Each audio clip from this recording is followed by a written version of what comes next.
J'y croyais encore à la profession. J'aurais tout fait pour réussir. Je tenais mon cahier à jour. J'en ai des pages et des pages. Je sentais que j'allais déboucher sur du dur. Autant que je le pouvais, j'assistais aux interrogatoires de tous ceux qui avaient connu la victime. Je commençais à me faire une petite idée.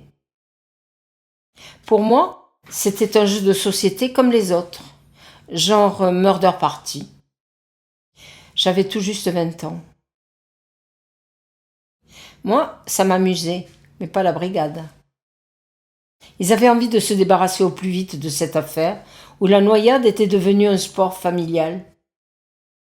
Ça leur pourrissait la vie. Ils n'avaient plus le temps pour les parties de tarot dans l'arrière-boutique enfumée du commissariat. Eux, ils jouaient pas pour semblant. Ils jouaient pour gagner du pognon.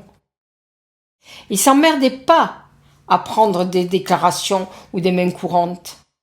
Les plaignants repartaient comme ils étaient venus. Moi, ça a fini de m'écœurer.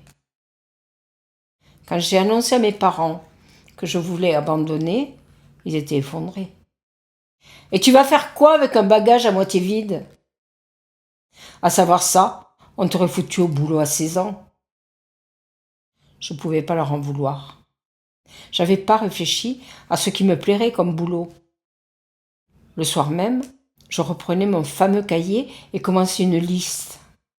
J'avais encore dans la tête le beau bâtiment de la capitainerie et je me voyais bien là-dedans.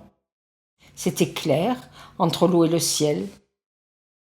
Sur les vitres, j'avais remarqué des affiches et des photos de la Société nationale des sauveteurs en mer. J'aimais bien leur tenue orange fluo pour partir en mission. Ça m'aurait changé de l'uniforme bleu marine. Alors, sur le carnet, j'avais noté en premier « sauveteur en mer ». En deux, « détective privé ». C'était pas con. J'aurais pu utiliser ce que j'avais appris à l'ENP, et puis j'aurais été mon maître.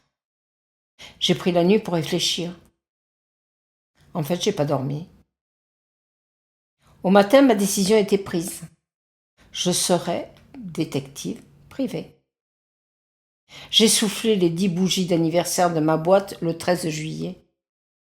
Ça marche plutôt bien, je me régale. En plus, quand j'ai pas de contrat, je me replonge dans l'affaire Guylaine Restillier. L'affaire avait été classée mort accidentelle. Un accident? Mon cul? J'ai jamais cru, pas plus qu'au suicide.